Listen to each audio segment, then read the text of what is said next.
آسمان میں سب سے پہلے اذان کس نے دی؟ وہ کون سی خاتون ہیں جن کے لیے اللہ تبارک و تعالیٰ کا سلام آیا؟ السلام علیکم۔ وعلیکم السلام۔ کیا نام ہے آپ کا؟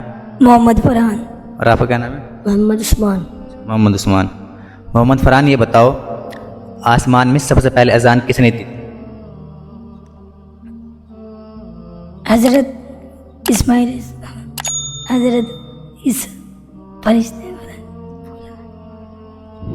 بتاؤ، پتہ نہیں، آپ کو پتہ ہے؟ حضرت جبرائیل علیہ السلام۔ حضرت جبرائیل علیہ السلام نے۔ صحیح جواب بالکل۔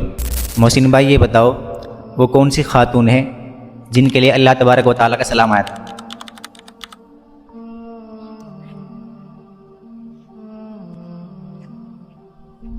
بتاؤ، آپ کو معلوم ہے؟ آپ کو؟ آپ یہ بتاؤ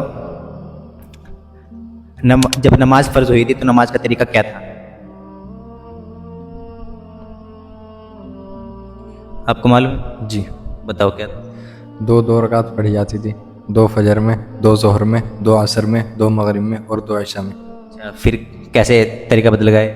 آپ صلی اللہ علیہ وسلم نے مدینہ کی طرف ہجرت کری تھی، پھر 2 فجر میں ہو گئی تھی، 4 ظہر میں، 4 عصر میں، 3 مغرب میں، 4 عشاء میں۔ ماشاء اللہ، بہت خوب، بالکل صحیح بتایا۔ آپ کا کیا نام ہے؟ محمد سعد۔ تھوڑا ادھر آ جاؤ۔ اچھا، آپ یہ بتاؤ حضور پاک صلی اللہ علیہ وسلم کون سی جگہ جانا ناپسند فرماتے تھے؟ آپ صلی اللہ علیہ وسلم کو وہاں پر جانا پسند نہیں تھا؟ بازار۔ ہاں، بازار۔ صحیح جواب بالکل۔ اچھا، حضرت خدیجہ رضی اللہ تعالیٰ عنہ، حضرت خدیجہ کے لیے اللہ تبارک و تعالیٰ کا سلام ہے۔